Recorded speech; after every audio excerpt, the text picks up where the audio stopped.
Bien. Je dis à l'oral. Je dis à l'oral. On a vu au début du chapitre, c'est-à-dire dans Samechet Amoud Aleph,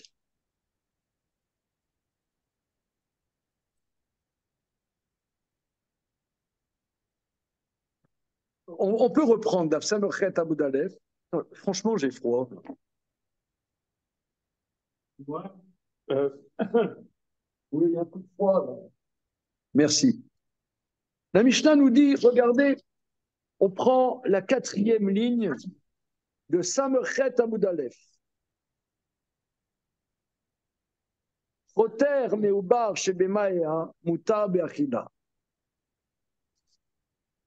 Tu coupes, c'est-à-dire tu introduis ton bras à l'intérieur de la matrice de la vache et tu coupes en petits morceaux le fœtus qui est dans le ventre de la vache. Ensuite, tu fais la shrita de la vache. Ces morceaux qui ne ressemblent à rien sont mutar be'achila. On a le droit de les manger. Pourquoi? On apprend des versets. Tout ce qui est dans l'animal, vous mangerez. Par contre, la suite de la Mishnah dit Mina troul, mina klayot, asur be'achila. Zeakla, davar chez goufa asur, veshena goufa mutar. C'est-à-dire, par contre, j'introduis le bras à l'intérieur de la matrice par le vagin de la vache. Je coupe de la rate, un morceau de la rate, ou bien les clayotes, ou bien les reins. Ensuite, je fais la shrita de la vache. La shrita ne rend pas cachère les morceaux de son corps qui n'étaient pas solidaires de son corps. Par contre, le fœtus, tant qu'il est à l'intérieur de la vache, il n'est pas sorti de la vache, eh bien, même s'il est mort, la shrita rend cachère de manger le fœtus. Zéakla, la Mishnah termine. Voilà le principe. Davar chez Goufa Assour. Ce qui est son corps à elle, la shrita ne permet pas. Mais chez Nagoufa, mais qui n'est pas son corps, la shrita rend cachère. Bon, ça c'est un des points très étonnants dans la Torah. C'est pas le seul. Hein. Énormément de sujets euh, euh, qui nous interpellent. Voilà. C'est ce qu'on appelle le Ben Pakua. Le Ben Pakua,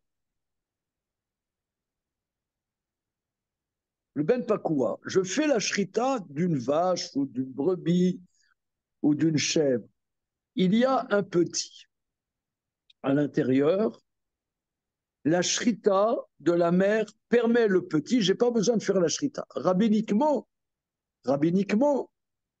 on demande de faire la shrita. Néanmoins, ce petit qui a été permis par la shrita de la mère, son nerf sciatique, le guide anaché et ses graisses interdites sont permises. Et ça, c'est halakha les maaseh. Halakha les maaseh. Alors, on a déjà effleuré le sujet. Ce serait très bien de faire un troupeau de Ben Pakua et on pourrait manger les parties arrière sans avec le nerf sciatique. Ce serait merveilleux, non? Et mangeable. Hein? On pourrait manger donc les parties arrière. Tu demandes à un boucher goy, enfin même pas un boucher goy, mais quelqu'un de normal. Tu lui dis qu'est-ce qui est meilleur, dans la vache ou dans l'agneau, c'est les parties arrière. Moi, tu me demandes, j'y connais rien, mais il paraît que c'est comme ça. Comment? Partie arrière. Et nous, on ne mange pas. Non, franchement, non, non, franchement, non, vraiment, on est soit un peuple extraordinaire, soit un peuple de tarés. Euh,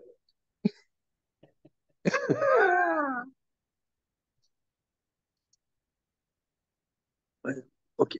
Donc, ce étant, donc il y a la notion que la shrita permet le petit qui est à l'intérieur. Alors maintenant, la Mishnah continue. Daf Ayin Amulbet. Behema, Behema. Shemet Ubara Betor Me'ea.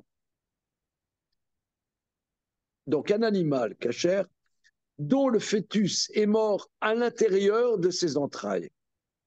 Ve'oshit aroe etiado venagabo ben bebemat mea ben bemea tohora taor. Et le berger a tendu son bras à l'intérieur de la matrice et a touché le cadavre du fœtus, que ça soit un animal impur ou un animal pur, le berger est pur. Alors, nous avons jeudi, on a exploré le sujet. Nous étions dans un espace d'exploration et nous avons vu que ceux qui ne rentrent pas dans les catégories des animaux cachers, les cadavres ne sont pas cachers. Alors, monsieur ici présent a posé une question, par contre, que je n'ai pas à creuser. Hein. Quelle est la limite de qu'est-ce qui s'appelle un animal pas cachère dont le cadavre ne rend pas cachère, est impur?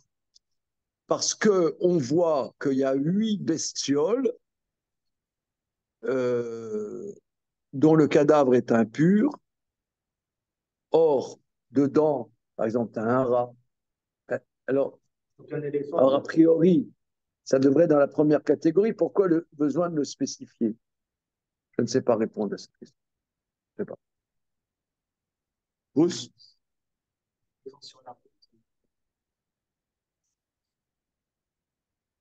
Non, non, un éléphant mort, la shrita ne sert à rien. Un éléphant qui est mort, son cadavre rend impur.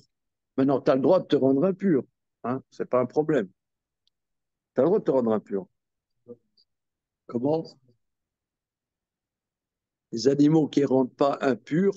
Alors, les limites, je ne sais pas les définir, mais prenons un exemple. Un, un, un crapaud mort est source d'impureté. Une grenouille morte n'est pas source d'impureté. Un rat mort est source d'impureté. Une souris morte n'est pas source d'impureté. Pourquoi? Il y a une adresse mail, akadoshborou@gmail.com. Tu envoies un mail, peut-être te répondre. Moi, je ne sais pas. Il OK? est même pas capable de s'acheter un nom de domaine. Comment? Il est même pas capable de s'acheter un nom de domaine.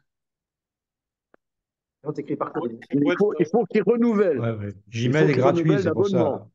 Comment? Gmail est gratuit, donc Dieu en profite. Ouais, voilà, c'est ça.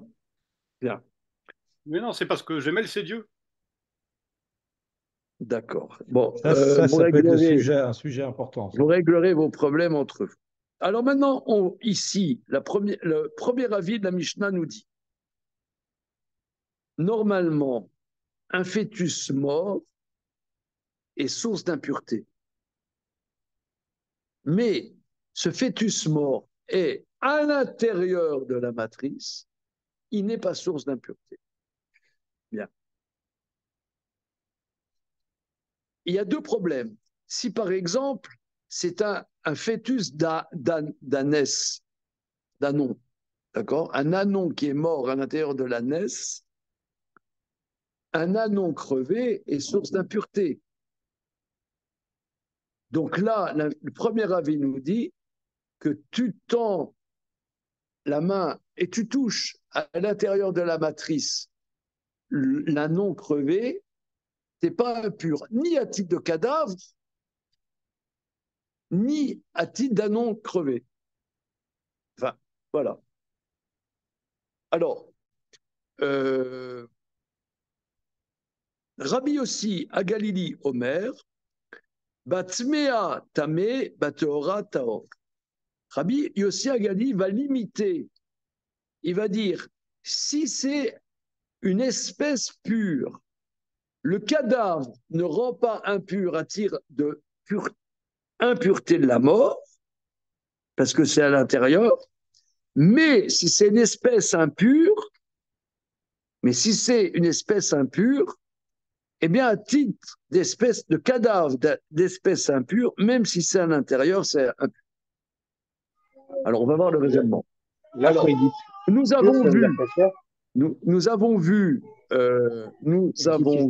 jeudi qu'en vérité, le ridouche de la Mishnah, c'est ce que dit Rashi et ce que dit Tosfot, va d'après Rabbi Akiva.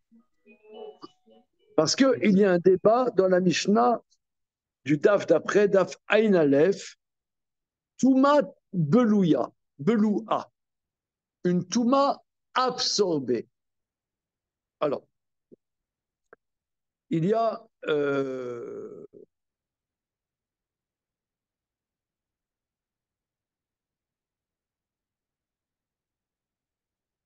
plusieurs notions dans les lois de pureté et d'impureté. Il y a, par exemple, la notion de Tumat Betastarim. Par exemple, on vient de dire que le cadavre d'un animal est source d'impureté. D'un animal cachère, s'il est mort sans shrita, il est source d'impureté. D'un animal impur, qui est shrita ou pas shrita, son cadavre est impur. Bien. Je touche de la viande de boucherie à laquelle on n'a pas fait la shrita, je deviens impur. Je porte un kazaït de viande d'un cadavre d'un animal mort sans shrita, même si c'est d'une espèce cachère, je le porte, je deviens impur.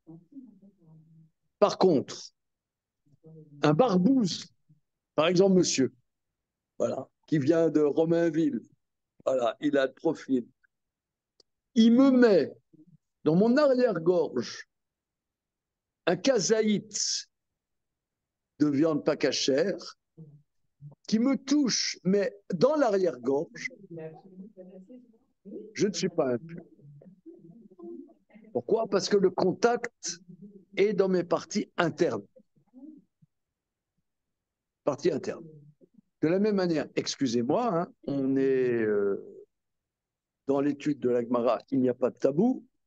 Je prends un kazaït de viande pas cachère, je l'introduis, excusez-moi l'expression, à l'intérieur des parties internes d'une femme, et ça la touche dans ses parties internes, elle n'est pas impure. Ça s'appelle Bet Astarim, par les parties cachées, elle n'est pas impure. Le Maharal de Prague, dans le livre qui s'appelle Le Beragola, explique que l'impureté est le contact au monde externe. C'est le contact au monde externe. Par exemple, je prends encore un exemple dans ces sujets qui sont magnifiques. Ça fait longtemps qu'on n'a pas fait des lois de pureté et d'impureté. Un homme ou une femme va au mikvé. Il faut que tout le corps soit en contact avec l'eau. Si par exemple, j'ai un sparadrap sur la peau, je vais dans le mikvé, tout mon corps n'a pas été dans l'eau parce qu'il y a eu quelque chose qui a fait obstruction, ce qu'on appelle khatsitsa. Hein?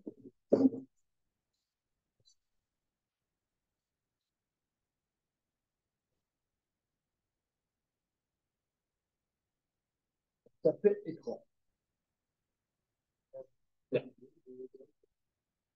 Maintenant, quelqu'un qui est dans le mikvé, est-ce qu'il doit ouvrir la bouche pour que l'eau rentre dans sa bouche? Non. Comment? Heureusement. Ok, d'accord. Le contact dans l'eau qui va le rendre pur est le contact externe. Contact externe. Maintenant, on n'a pas à fermer ses lèvres fortement. Comme ça, tu poses tes lèvres l'une contre l'autre, lâche, c'est bon. Mais pas voilà. Pas besoin que l'eau rentre à l'intérieur. Parce que la pureté et l'impureté est externe. Externe. Bien. Maintenant, ici, il y a un débat que nous verrons dans la Mishnah d'Af Ain Aleph entre Rabbi Akiva et les Rabbanan. Est-ce que une touma absorbée à l'intérieur du corps a un statut d'impureté ou non? Voilà. Alors Rabbi Akiva dit que oui, et les Rabbanan disent que non. Ce étant, maintenant, on va reprendre notre Mishnah. Bonjour Johan. Aou Doudoudou. Bonjour, merci, ça va, ça va. Ça Désolé va, du c'est retard. bon? C'est bon, tu es absous. Donc je reprends. Il y a une vache ou une brebis ou une chèvre qui, à l'intérieur, a son petit qui est mort. Le berger introduit son bras à l'intérieur, même d'après Rabbi Akiva, c'est ce que Rachidi et Tosfot dit, que le berger reste pur, bien que le cadavre d'un fœtus soit source d'impureté. Regardons l'Agmara. Maïtama de Tanakama. Quelle est la raison du premier avis? Amar Rav Rizda nous dit Kalvachomer. C'est un raisonnement a fortiori. Im oila imo la tiro bachila lo toilo le tare medenevela. Si la shrita de la mer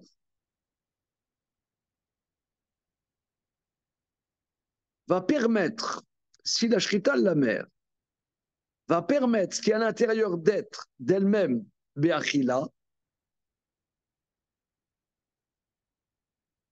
même si Rachiv rajoutait, même si par la shrita finalement elle meurt,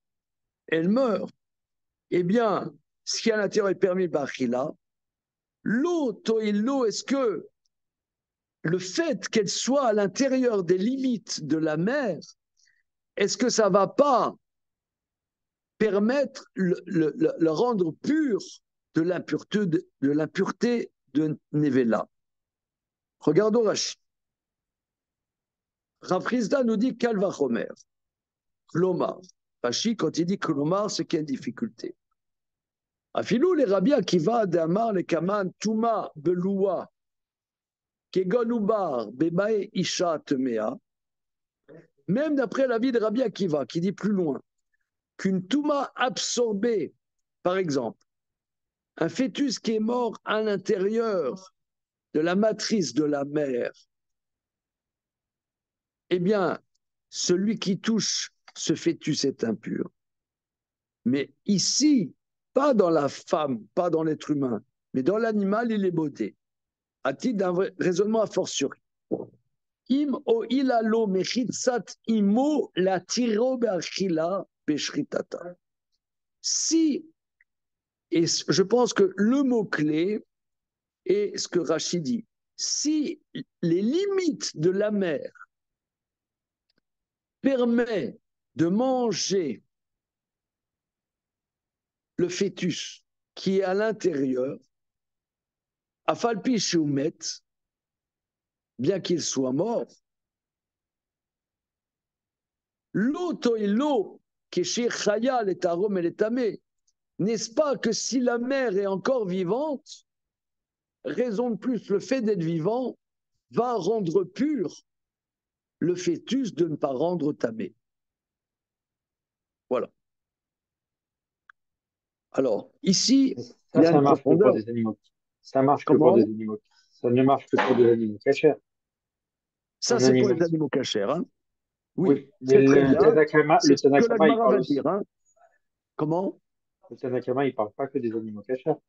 Oui, c'est ce que l'Agmara va tout de suite rétorquer, Jérémie. Hein. Tu as tout à fait raison.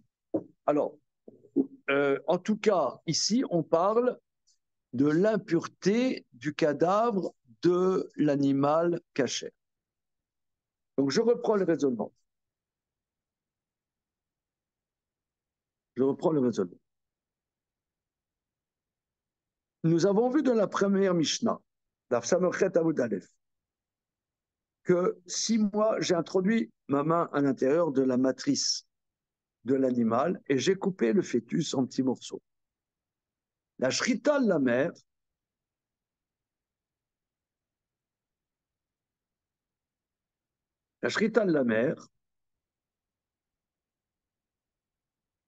va permettre ces morceaux du fœtus à être cachés.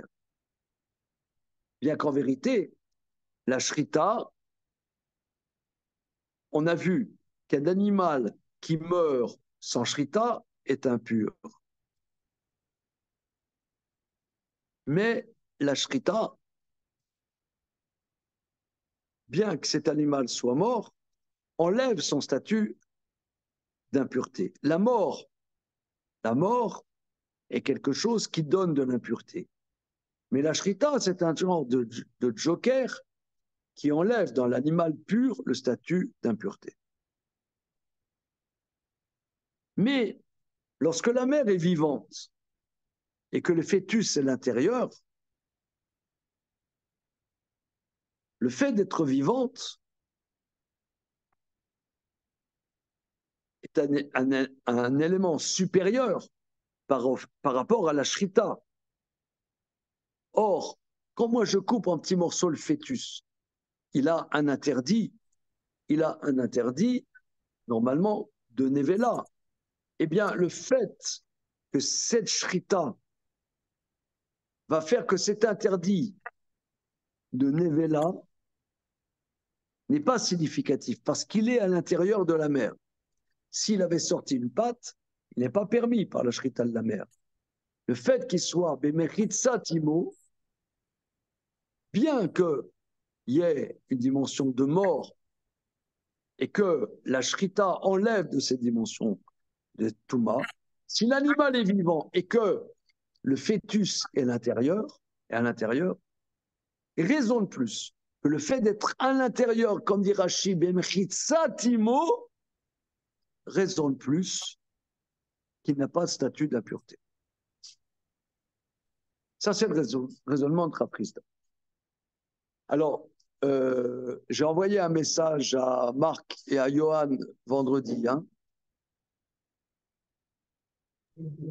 Il me semble que ici, si je peux me permettre, on est dans des choses très subtiles de la Torah. C'est quoi cette notion que ce qui est à l'intérieur des Mechitzatimo, c'est ce que dit Rachid. Mechitzatimo, ce qui est à l'intérieur des Mechitzatimo, des limites de la mer. Tant que le fœtus n'est pas sorti, les Avir Olam, à l'ère du monde, il est encore dans la globalité de la mer. C'est-à-dire que j'ai coupé le fœtus en petits morceaux à l'intérieur de la mer. J'ai fait la shrita de la mer. Eh bien, la shrita de la mer, normalement, si je ne fais pas la shrita, tout c'est nevela. Je fais la shrita de la mer, tout ce qui est à l'intérieur sort du statut de nevela. Sort du statut de nevela.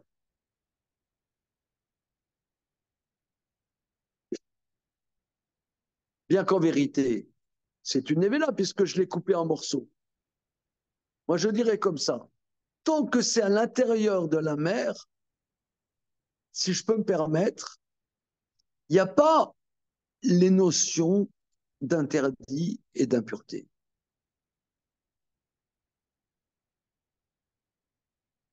Il n'y a pas de notion d'interdit et d'impureté tant que ce n'est pas sorti les Avir Haolam.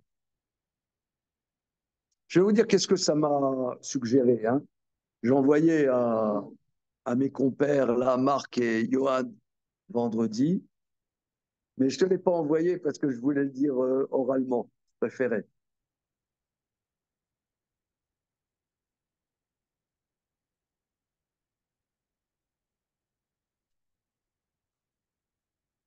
Nous, on est dans un monde où il y a du tov, il y a du ra, il y a du bon, il y a du mauvais.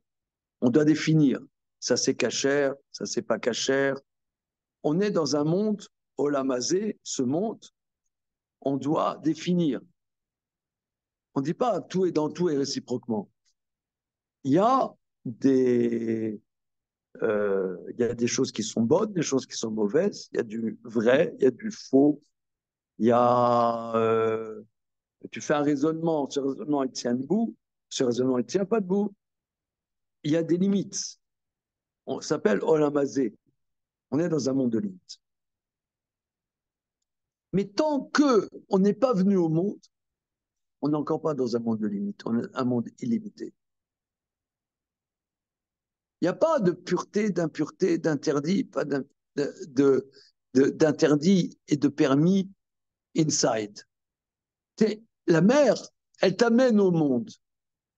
Mais quand tu n'es encore pas venu au monde, tu es à l'intérieur des limites de la mer. C'est ça le mot-clé d'Orachid. Tu es dans le Mechitzat Imo. Il n'y a pas de pureté, d'impureté, d'interdit, pas d'interdit. Tu touches à l'intérieur, ce n'est pas significatif, il est mort. Ah, mais le mort est source d'impureté. Un mort est source d'impureté. Mais étant donné que la Torah dit que la shrita de la mer permet tout ce qui est à l'intérieur, qui n'est pas elle, qui est autre chose qu'elle, donc ça veut dire ça n'a encore pas de statut d'interdit, de permis, de pur et d'impur. Moi, ça m'a évoqué, si vous voulez, excusez-moi, je vais vous dire un peu, je me permets, mais je pense que c'est très très important parce que c'est des sujets qui sont très très bizarres, que les Mekoubalim disent qu'il y a 4 mondes. Vous avez déjà entendu parler de ça, de 4 mondes, ouais, entre la porc et le fromage. D'accord? Il y a Non, Atzelut. Comment? j'ai dit non, on n'a pas entendu parler. C'est Les pas, c'est Mekoubalim, pas, c'est quoi les c'est pas, Mekoubalim? c'est pas arrivé dans le 16e là-bas, C'est ça. non, à Là, je suis dans Montevideo. le 8e. C'est pas arrivé à Montevideo. Bon, disons, j'y connais rien, mais c'est des notions bases. Hein, ces notions, c'est pas très compliqué. On dit, il y a Hatzelut, il y a Bria, il y a Yetzira, il y a Asiya. Donc les mondes, on ne sait pas qu'est-ce que ça veut dire aussi les mondes abstraits. Hein. Il y a, on ne sait pas bien qu'est-ce que ça veut dire des mondes abstraits, mais disons, il y a une certaine dimension où il n'y a pas d'interdit, pas d'interdit. C'est seulement quand tu viens dans ce monde-ci qu'il y a une notion de permis et d'interdit. Dans certains mondes, il n'y a pas de limite. Nous, on est dans un monde de limites. Mais le permis et l'interdit, quand Amavdil ben Kodesh le Chol, ben Or le Chosher, Israël la Mim, ça, la Havdalah, c'est dans des réalités qui sont des réalités de notre monde. Mais dans d'autres mondes, il n'y a pas d'Havdalah. Si vous voulez, moi, ça m'a évoqué. Parce que cet été, j'ai beaucoup lu, pas que là-dessus, j'ai beaucoup lu sur le mouvement woke.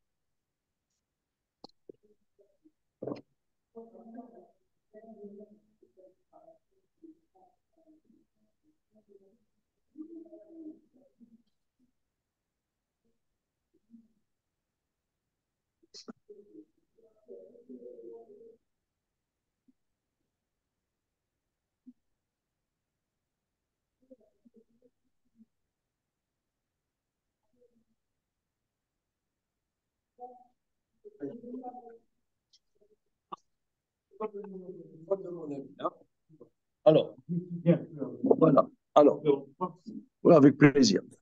Alors, le mouvement woke, j'ai lu, il y a 2 livres que j'ai lus.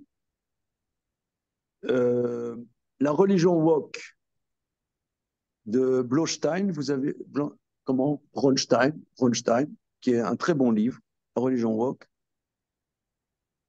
Et un autre livre d'un garçon qui s'appelle Valentin Machin, aussi sur le mouvement woke.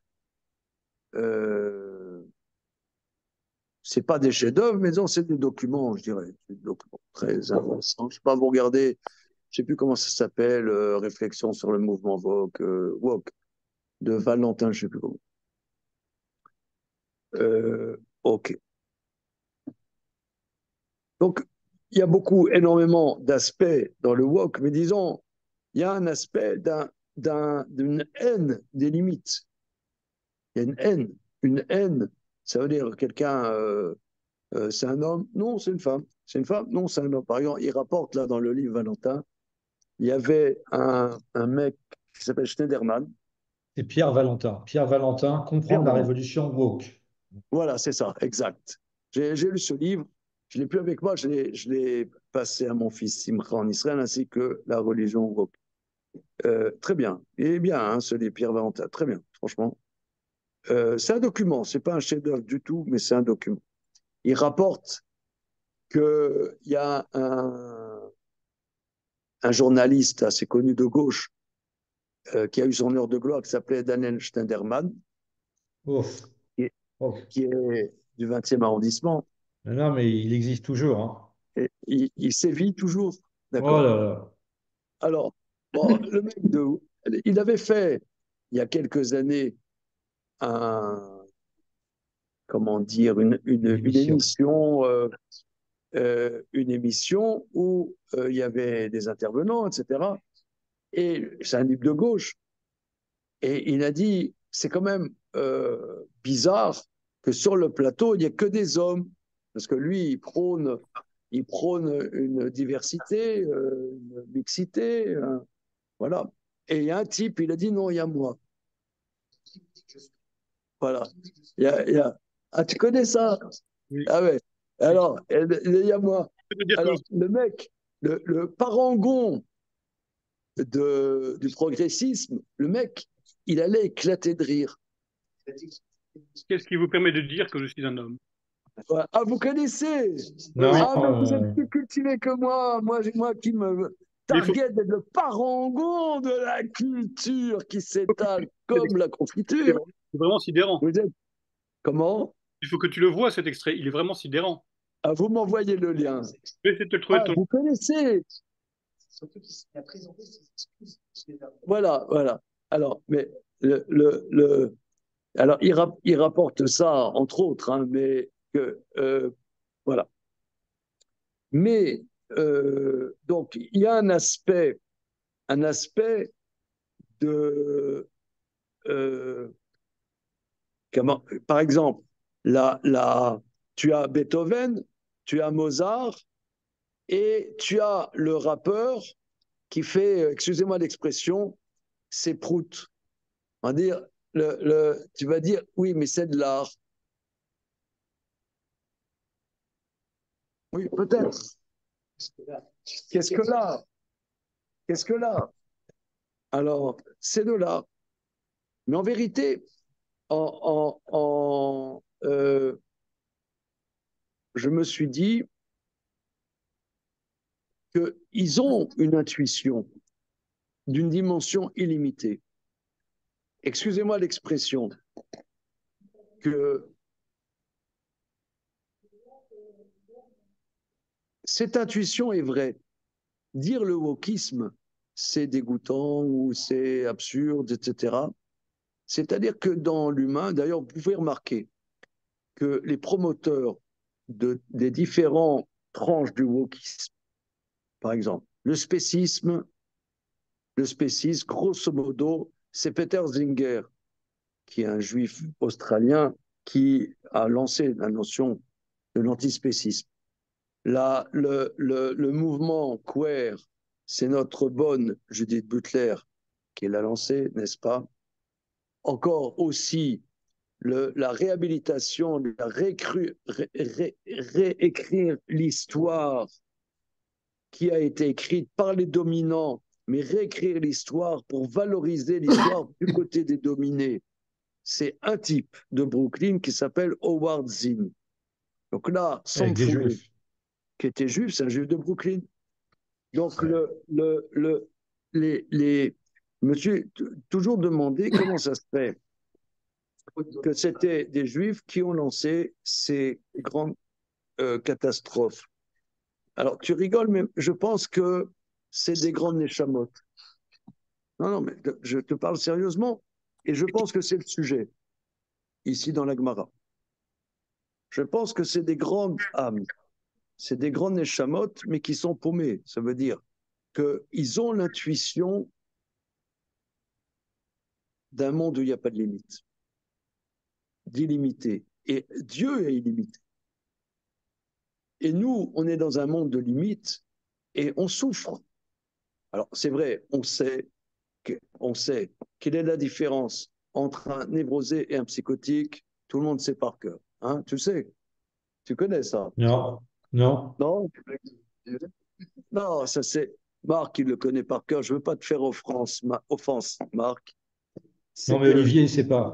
un, un névrosé sait que 2 et 2 font 4, mais ça le fait souffrir. Et un névrotique dit que 2 et 2 font 5 et ne voit pas de problème. Alors, 2 et 2 font 5, il n'y a pas de problème. Et la différence Alors, entre un juif et un psychotique? excuse-moi, Quelle est la différence entre un juif et un psychotique? Le juif, il parle à Dieu, et le psychotique, Dieu lui répond. alors, tout ça pour dire que lorsqu'on dit qu'un névrosé, c'est 2 et 2 font 4 et ça le fait souffrir, en vérité, c'est vrai que c'est une blague. Mais parce que nous, on vient d'un monde, nos Neshamot viennent d'un monde qui n'est pas limité. Et c'est ce que la Gemara, dans le traité Nida d'Aflamed Aboudbet, dit que la Neshama ne veut pas venir dans ce monde. Elle ne veut pas. Elle va s'en prendre plein. Elle va s'en prendre plein dans la tronche. Elle ne veut pas. Je ne veux pas. Je ne veux pas naître. Alors, là-dessus, la Gemara dit, on le fait jurer, Tiye tzadik val racha. Tu vas venir dans ce monde, mais tu vas être sadique et tu ne seras pas racha. Et dit, je le jure. Le fœtus, il lève la main et dit, je le jure. Voilà. Mais être sadique, ça veut dire avoir un lien à travers le monde limité avec l'illimité. Comment c'est possible? Alors, les nations disent, nous, on refuse ce monde-ci. C'est ce qu'on voit aujourd'hui. C'est le refus. C'est-à-dire c'est le refus de la réalité. On est dans un monde rêvé. C'est peut-être le christianisme. Moi, je ne suis pas féru en christianisme. On refuse. Ce monde est un monde de larmes. C'est Valley of Tears. On refuse ce monde. On crache sur ce monde. Tout n'est pas bien. Michel Barnier, c'est un connard. Et tous c'est des connards, tout c'est horrible, etc. On veut casser ce monde, etc. Donc ça, c'est un refus du monde. Mais nous, les enfants d'Israël, au contraire, on jure d'être tzaddik, c'est-à-dire que ce monde, ça soit la gloire d'Hachem. Mais comment c'est possible? C'est la Torah et les mitzvot qui vont, par des actes précis, physiques, nous mettre en contact avec Akadosh Baruch. Nous met en contact avec Akadosh Baruch. C'est par l'étude de la Torah, à travers les halachot extrêmement précises, d'une situation très précise, qui ne ressemble pas à une autre situation, que nous, on doit être dan, on doit juger. Cette situation est à tel dit, cette situation a un autre dit. mais on se réfère à quelque chose d'illimité, que c'est pas moi, avec mon cerveau limité, qui vais définir, mais c'est par rapport à la Torah, qui est limitée. Je vais trancher par rapport à des situations. Alors, tu vas me dire, mais pas tout le monde est en contact avec la Torah. Eh bien, si quelqu'un, il souffre, c'est vraiment névrosé, il va chercher où ça se trouve. Il va chercher. Un vrai névrosé, il va chercher où ça se trouve. Il souffre et il va chercher où on peut s'en sortir. En ce monde-ci, il peut trouver. Qu'il soit juif ou non juif. C'est pour ça d'ailleurs qu'il y a des guérims. Il y a des guérims, il y en a qui cherchent où ça se passe. Ok. Alors, ici, me semble-t-il, ce sujet du Pen Pakua nous donne des clés que tant que le fœtus il est à l'intérieur des Mechitsatimo, il n'y a pas d'interdit. Il n'y a pas d'interdit. Donc, ça existe un monde sans interdit. Tant qu'il n'est pas venu au monde. Il est venu au monde, c'est permis interdit. Il n'est pas venu au monde, il est inside, il est encore pas né.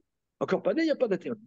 Il n'y a pas de Touma, il n'y a pas d'impureté. Ici, le monde de l'impureté, il est là, mais pas à l'intérieur. Il n'y a pas. On aurait pu, C'est pur. C'est extraordinaire. Bon, alors évidemment, il y aura des limites. On va dire oui, non, par rapport à ça, par rapport à ça. Ok, il y aura des limites. C'est pas absolu non plus. Oui, vous. on aurait pu supposer instinctivement ou intuitivement que ça se jouait aussi longtemps que le fœtus était indistinct de sa mère. C'est-à-dire qu'il n'était pas séparé de sa mère. C'est-à-dire aussi longtemps qu'il y avait un cordon ombilical. Mais c'est pas ça. On n'est pas dans la question de l'indistinct, on est la question de l'intériorité de la mère.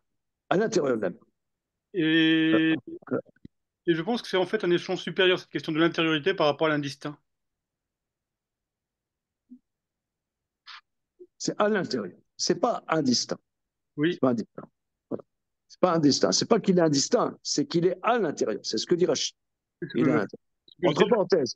Donc ici, d'ailleurs, c'est très intéressant que ce mouvement woke, je ne sais pas s'il y a quelqu'un de 50 ans qui est dans le mouvement woke. Je ne sais pas. Ça existe. Si. Comment? Oui, mais c'est, comment dire, des, des, des, des éternels adolescents. Hein, ils ne sont pas encore sortis des jupes de leur mère. Voilà. Et ils ne veulent pas. Ils ne veulent pas. Ils veulent pas. On veut rester. Mais si vous voulez, moi, en lisant les deux livres de Bronstein et de Pierre Valentin, j'ai senti que dire le mouvement woke, c'est pourri, point, on ne touchait pas le sujet. Oui, non, vas-y, je me permets. Donc. J'ai plein de copains théâtreux de mon âge. Non, mais c'est pas propre. ok, 40 ans bientôt. D'accord. Qui n'ont pas d'enfants, qui n'ont pas de femmes, qui n'ont pas d'enfants, qui sont dans voilà la réalisation de pas du rêve que je suis, De mes rêves. de mes rêves, voilà. Je raconte ça, mais parce que de manière chronique, je fais ce rêve où je suis, voilà, je me réveille. Dans mon rêve, j'ai 40 ans, j'ai pas d'enfant. J'ai raté ma vie. Je suis passé à côté de ma vie. Mais c'est un sentiment profond, quoi. Et je me réveille, je dis, oh, ah, je vis. C'est pas tes enfants qui te réveillent. Non, non mais c'est-à-dire, et quand je les vois, j'ai ce même sentiment, quoi. J'ai été sauvé, quoi. Je vis, quoi. Ouais, ils refusent d'avoir.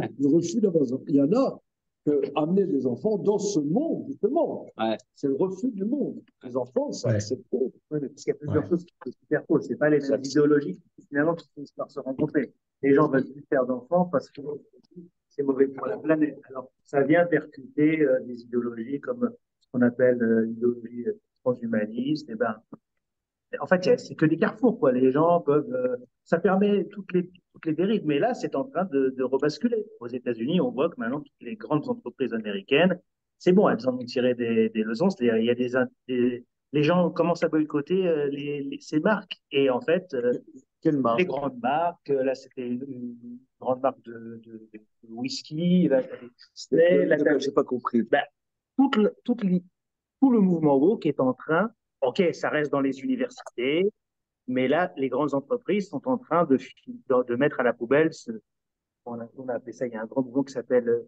égalité, environnement, et je ne sais plus quel est le troisième mot, c'est c'est financé par des philanthropes américains, c'est à fond dans les ONG, et ben, là, aux États-Unis, on est en train de faire le mouvement. Oui, c'est évident, là, au bout de... D'accord. Non, mais si tu veux, ce que cette étude me rapporte, c'est que il y a un certain niveau qui existe, pas dans la réalité. Tant que le fœtus, il n'est pas né, c'est ce que la Mishnah, la première Mishnah, Samochet dit, il a sorti la tête, il n'est plus permis par la Shrita de la mer. Donc, dès qu'il est en contact Avec l'extérieur. concret ou symbolique avec ce monde, il est sorti de la mechitza, il a sorti la pâte, ouais, sorti la pâte. La pâte n'est pas permise, elle est dans l'ordre de l'interdit. Mais tant que c'est... Alors, je reprends ce qu'a dit Marc Lipskier, c'est pas la notion que le fœtus fait partie de la mère. Non. Disons que le fœtus ait une autonomie par rapport à la mère quelque part, c'est pas le fait qu'il soit indifférencié, mais le fait qu'il soit encore à l'intérieur de la mère. Ça, c'est Rachid qui dit. Fait qu'il soit dans les limites de la mer, qu'il ne soit pas sorti des limites de la mer, il n'y a pas de notion d'interdit, de permis, de pur et d'interdit. Ok, on avance. C'est bon? Je pense Allez. que c'est là que Freud a tiré toute sa théorie. Il a compris, le ventre de ma mère, c'est le monde de vérité. Comment? Je Non, pense que vérité. Non, non, cette non, Mishnah que Freud non, a tiré toute non. sa théorie. Alors, je m'oppose à ce que tu dis. Non, ce n'est pas le monde de vérité, c'est le monde de l'infini. C'est le monde de l'infini. C'est parce que la vérité inclut qu'il y a un mensonge. Il n'y a ni mensonge ni vérité. C'est infini. Il n'y a pas de limite. Si tu veux. Si tu veux. Os, Si tu veux, sauf que l'expression de monde de c'est vérité, elle n'emploie pas le monde de vérité, elle n'emploie pas le mot vérité par opposition au mensonge. vérité. S'il n'y a pas de mensonge, il n'y a pas de vérité. Ah ouais. Ah Non, ouais. il peut y avoir Merci, Olivier. Merci de failloter. Non, mais, vérité. non, mais c'est important. Non, C'est très non, important, le ça. mensonge inclut qu'il y a la vérité inclut il y a quelque chose qui n'est pas la vérité. Mais là, il n'y a ni vérité ni mensonge. C'est une autre dimension Le Ben qui existe Il n'y quelque a que la part. vérité, d'une certaine manière. Si tu veux, il y a une intuition. Il y a une intuition. C'est dire, oui, c'est dégoûtant, vous allez vers votre perte, vous vous détruisez. Tout ça, je pense, n'est pas pertinent. Ce que vous dites est juste, est juste. Et même je participe de votre souffrance. Je comprends qu'il y a quelque chose d'insupportable dans les limites. C'est insupportable. L'alternative à, je dirais, à cette extrême gauche, disons pour faire rapide, c'est pas le Rassemblement national. Tu comprends? C'est pas. Donc maintenant, il faut la réaction, rétablir les limites, rétablir l'autorité. Non, c'est rétablir l'infini à l'intérieur des limites. Ça s'appelle la Torah. Et c'est pour ça que au temps messianique, les nations reconnaîtront qu'est-ce que la Torah amène. Hachem Elokeinu, Hachem c'est notre Dieu, Hachem Echad, il sera un, les nations reconnaîtront qu'est-ce qu'apporte la Torah. La Torah, c'est introduire cette illimité à l'intérieur des limites. Et c'est l'illimité. Cette illimité est légitime, parce que l'âme humaine a besoin de cette illimité. On a besoin. Dire, ah oui, maintenant, il faut Jordan Bardella, c'est encore un autre problème. Je sais pas, c'est l'alternative à notre bon Émeric Caron, c'est Jordan Bardella. Je sais pas.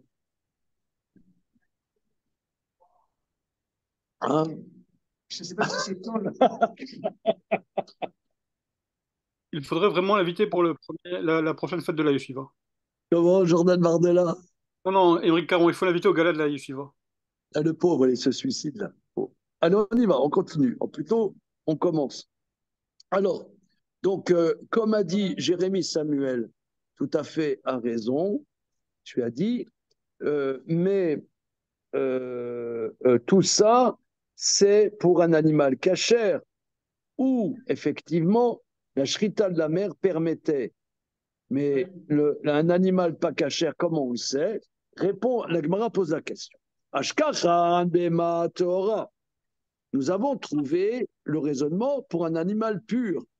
Bema temea minalan, mais un animal impur, d'où savons-nous que quand c'est à l'intérieur des limites de la mer, eh bien, le cadavre d'un fœtus d'une espèce dite impure est permise parce que c'est dans les limites de la mer, on n'a aucune source à ça.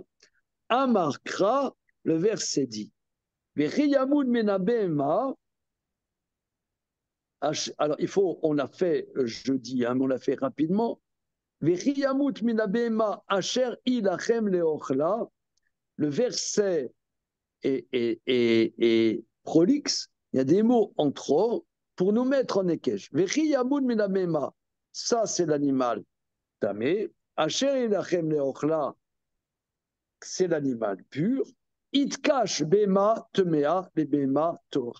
On met en relation dans le même verset l'animal impur à l'animal pur. Ma bema torah ou bara taor, a bema temea ou bara taor. De la même manière que l'animal pur, son fœtus est pur, même s'il est cadavre, même l'animal impur, son fœtus est pur, même s'il est d'une espèce impure.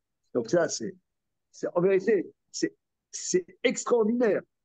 Là, ce raisonnement, il est Hatsoum. Tellement Hatsoum que quel est le raisonnement de Rabbi Yossi à Galilée? Et Rabbi Yossi à Galilée, Maïtama, et Rabbi Yossi à Galilée, quel est son raisonnement? Pourquoi l'animal impur, le cadavre d'animal impur, le fœtus d'un animal impur, à l'intérieur des limites de la mer, est-il source d'impureté? Amaravitsra kamarkra. Le verset dit Vekol oler al kapav, bechol achaya olechet, ma'alche kapayim bechaya temati lecha. Alors, on regarde le verset. Kol oler al kapav, donc dans Vaikra Yodalef.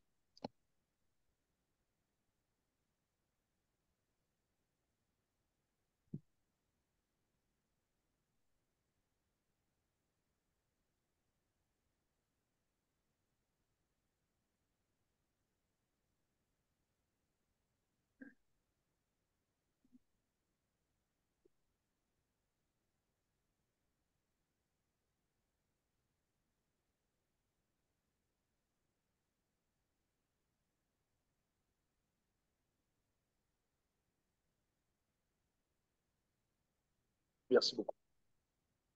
Alors, chapitre Yodalef dans Vaikra.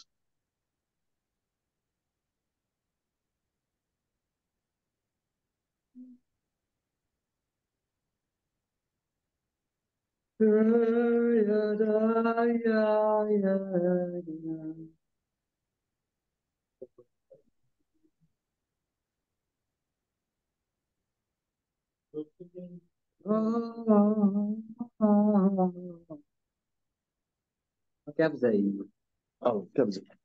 une seconde. Je viens. Bien, je sais qu'on est à 2 heures, mais on rajoute quelques minutes quand même.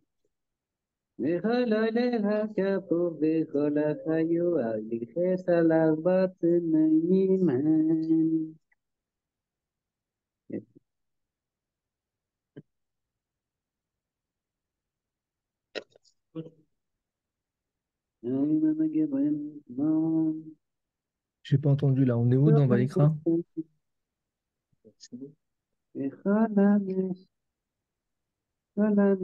Aleph.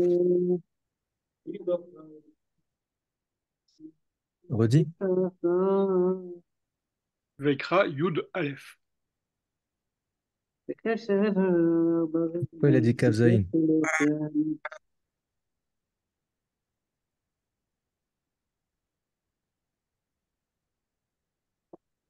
Logique des insuffisants rénaux, et notamment l'intérêt de consultation dédiée de la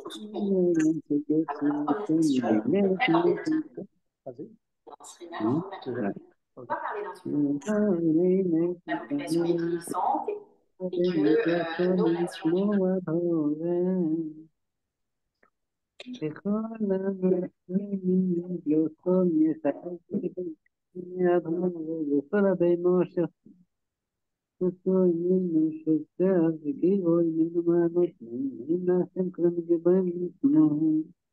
וכל עולה רק פה וכל החיו אס עלי בת מימן. לא כן כל נגיע בניב לא סום יתנו על הורר.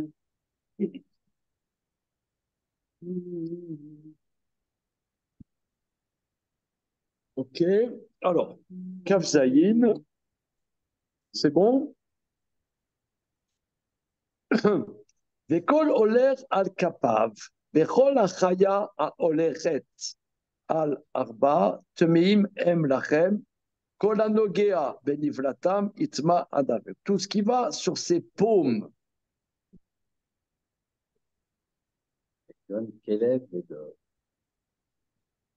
Vechatoul.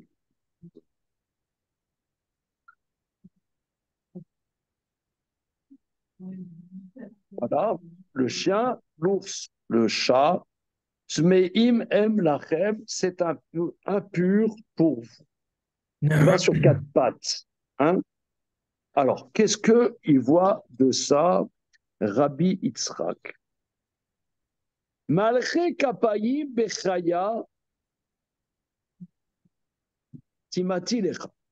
Tout ce qui va sur des paumes, c'est-à-dire qui n'ont pas le sabot fendu, est impur pour toi. Oui, parce qu'en vérité, on ne comprend pas, puisqu'on avait vu plus haut, une seconde, au début de la paracha,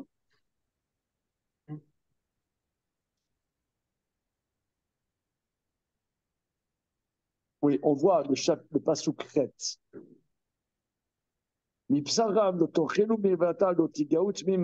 Pasuk chet qu'on avait vu longuement jeudi.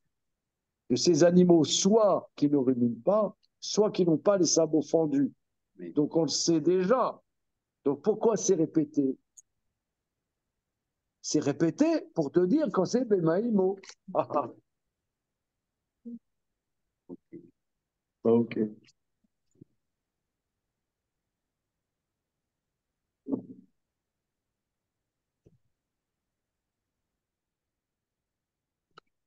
Rashi. Oui, mais c'est.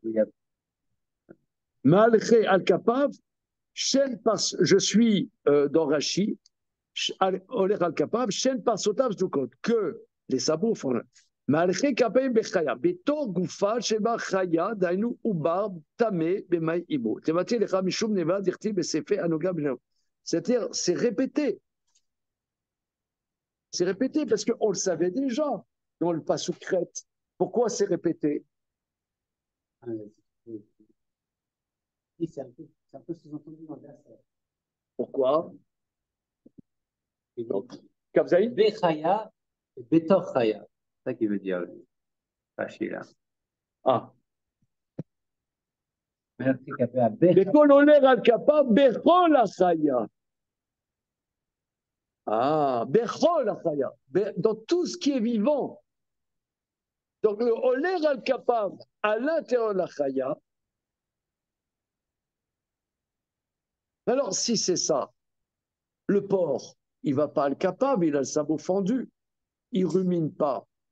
Est-ce à dire que d'après Rabbi aussi à Galilée, le fœtus mort d'un porcelet à l'intérieur de la truie n'est pas source d'impureté, n'est-ce pas? Alors regardez, on s'arrête là-dessus pour le moment et on reprend. Donc là, je reprends que le verset Kavzaïn dit, tout ce qui va sur ses pattes, sur ses paumes, qui n'a pas le sabot fondu, Bechol Achaya, Vosisdos Bechol Achaya, à l'intérieur de l'Achaya, regardons Rashi, Betor Goufa Shebem Achaya, Dainu Uba Bemay, Betor Achaya, très bien. Maintenant, ce qui a le sabot fendu, mais qui ne rumine pas à l'intérieur de la truie, peut-être que même d'après Rabbi Yossi, suspense, c'est ce que nous verrons demain. C'est bon les copains? Merci. Moi je pense que ça vaut le coup de rédiger ce truc-là, hein, entre nous. Sauf que c'est un chidouche Hatsoum.